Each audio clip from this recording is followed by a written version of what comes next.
So people ask me, how did you become interested in researching materials? And my answer is that I basically wanted to face my own ignorance head on. Now, it might sound a little surprising. Aren't architects supposed to know about materials? I mean, after all, it's what we build this world with. It's our palette. And my answer would be, well, yes, of course, but the traditional kit of parts is actually quite simple, and it's pretty limited. We've got wood and glass, concrete, steel, etc. Now, of course, we have a lot of varieties within those categories, but not a lot has changed until recently. And what we're seeing now is a dramatic shift in the products and the resources that are available and that will affect our physical environment. James Timberlake has said that in the last 15 years, more new products for buildings have been created than in the entire previous history of architecture. There are others that make similar claims. I don't know how we can possibly quantify that necessarily, but technology has an arc, an accelerating trajectory, and materials follow that largely. But really, why is this? I mean, it's an interesting question. Why is this phenomenon happening? And another question would be, who cares? What do we do with this stuff? These are a couple of burning questions that I've been interested in answering over the past few years. And so what I'll try to do today is very quickly go over a couple of the trends that I deem to be important, and then show you with physical evidence some of the interesting innovations that people are creating. The first trend is simply following our past set of lectures. Energy is clearly a hot topic nowadays. Another reason that I would claim that fossil fuels, that our current energy crisis with them is not our parents' energy crisis. It's not any previous generation's energy crisis because what's interesting about it to me is that I feel like we're still enjoying the party that the founders of the industrial project began, right? We're still making stuff with heat and pressure and treating it. We're still forging it. We're still using fossil fuels. But more importantly, our very livelihoods, our framework,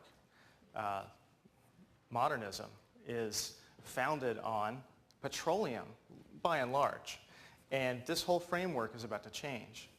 So what's interesting to me about this, whether we think that peak oil is going to happen tomorrow or in 5 years, is that we get ahead of the curve. And this is perhaps oversimplified thinking, but I tend to think that way sometimes. I like to think that all of this storage, all of this massive storage of fuel that we've tapped into, that's been storing up over hundreds of millions of years, is going to go by in a snap of an instant relative to that time. I like to think, wouldn't it be nice if that were our savings account, right? We can tap into it during an emergency, but really, wouldn't it be great to tap into renewable energy sources, the daily stuff that hits our planet, the winds that blow, et cetera, as our sort of cash account, if you will. I want to talk about only one element of globalization. Obviously, it's a pretty controversial topic. And what I'd like to talk about is the kind of homogenization of the globe, the franchise effect, the sort of downside of widely networked commerce. And the reason that I bring it up is that there are several designers and material manufacturers who are making materials in response to this effect. They're trying to make materials that either change the way we think about something or make us a little scared or interested, as well as materials that respond to us.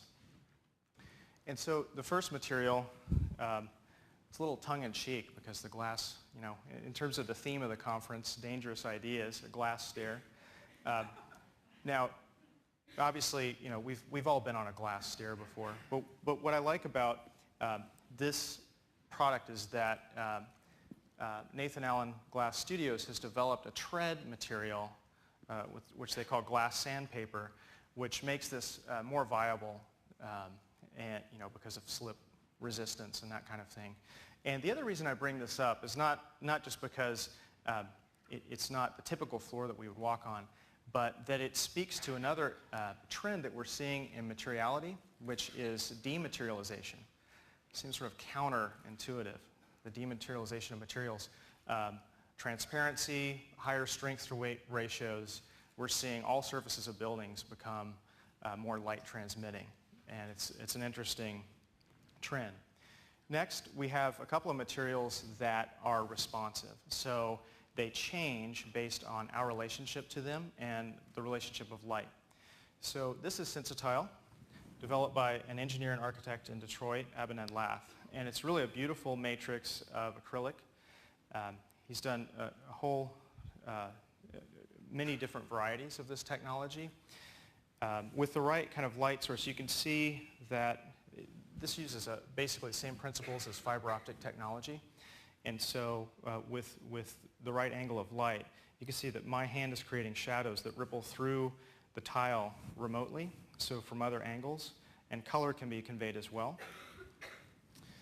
There's another sample here, which is heavier. This is Sensitile cast in a concrete, terrazzo, and I want to show you the back here. Okay, the back is opaque, and I hope you can get this effect. But when I run my hand, you can see the pixels, if you will, turn on and off. And I hope you can see this. You see there's light in the shadow? Now there's not, now there is. How does that happen, right? We can now put light in shadow. Now, why this is interesting is not only because it would make a cool nightclub, maybe not if you've had too many drinks, but this idea of migrating light where it isn't is fascinating to me, because on a building scale, we can literally move sunlight, natural light that we don't have to pay for and we don't have to pay to cool our buildings because we have artificial light. We can move it into places that need light. And we can move it in a much more dynamic and interesting and reactive way. Now, what gets me up every morning? What gets me out of bed? It's clearly certain materials are phenomenal, and it's obviously thinking about their potential that makes me very excited. But what makes me the most excited is the incredible human ingenuity that is behind all of these things.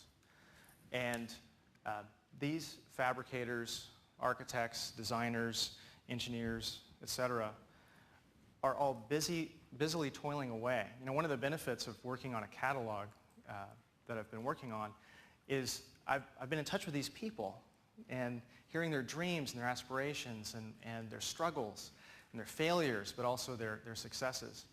And what's thrilling is these people are making our future. And it's obviously not all of these things will stick, and we won't see whole buildings made out of all these materials necessarily, but the idea is that the will is there, the desire is there, and that's a thrilling thing for me. And it doesn't have to stop here, because I believe that it's not just about the design community, especially not anymore. It shouldn't be. It's not just about people who make things or build things. Every single one of us in this room has a stake in the physical environment and the future of the physical environment. And I hope that all of us, it's an opportunity and a challenge, embrace that fact and do what we can to build a better future together.